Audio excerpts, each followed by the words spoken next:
So I had to create another tool because the mowing and stuff is nothing for me. It's no challenge whatsoever. The problem is market share and getting an understanding of what is quality and what is not. Okay. These other guys, they burn it down just to get a cut and put some money in their pocket, but that's not going to work long term. So here's what we got coming here. Let me turn this phone the other direction. Okay, so this is like the other on the How I Fight Drought. I'm just going to read it to you, okay? It being infinitely more difficult to cut. Well, first of all, the title, Morning Mowing, a Matter of Turgency. Then it being infinitely more difficult to cut effectively higher off the plant stem, every benefit should be made to use. A plant's tuger or turgency in general is its ability to express hydraulic pressure between cells to stand the plant up. It does this mostly in the morning hours to create more surface area to collect dew and open the stomatocyte receptors for exchange of carbon dioxide, a greenhousing gas, for oxygen, a non-greenhousing gas. In the morning hours, the moisture is available for this erect stature, making it easier to cut. It is important to note that this process should take into account plant shrinkage. So a 6-inch cut in the morning may become a 4-inch cut later in the day, or 4-inch height later in the day.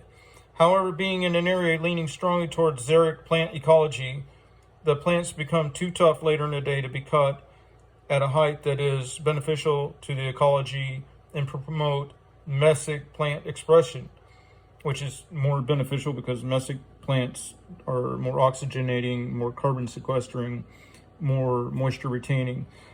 A mesic ecology. Another benefit is with early day moisture in place, less of the nutrient layers blown away by the fanning of the mower blades. By using turgency to effect a taller cut, we can save nearly 2,000 stoma per grass blade. Multiply the number of grass blades in an average lawn. This is a lot of ability to sequester carbon dioxide and create oxygen, as well as setting the table for photosynthesis, where radiation is converted to cellulose growth that can break down, creating fertile soil, and later migrating to contribute to fossil fuels. Another factor is that if we mow later in the day, the traffic of the mower can disrupt the soil and cause damage. Additional benefits are a plant that does not downregulate gene hormone signaling for new stomatocyte receptor growth, as stoma density can be a factor of previous low cuttings, wherein that's not good.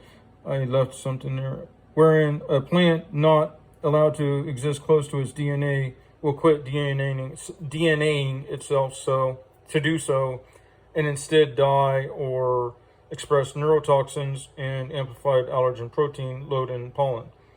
This tool of turgency also lets us cut higher to mitigate solar amplification by shading silicon and mica particles in our soil. It should be noted that we have inordinate solar intensity and a soil that over-contributed to the fossil fuel layer for many centuries while underwater, effectively washing away our nutrient layer.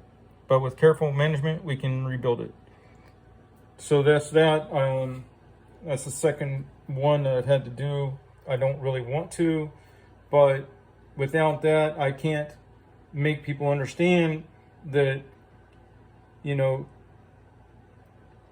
that the importance of foregoing maybe that even cut expression here as we're coming out of dormancy and drought, to have an ecology that will give you that even cut across the top on a 6-inch cut, and by doing so support the microbes and support soil moisture and promote regular rainfall, as was detailed in the How I Fight Drought video, which was a while back. All right, I got to get back to work.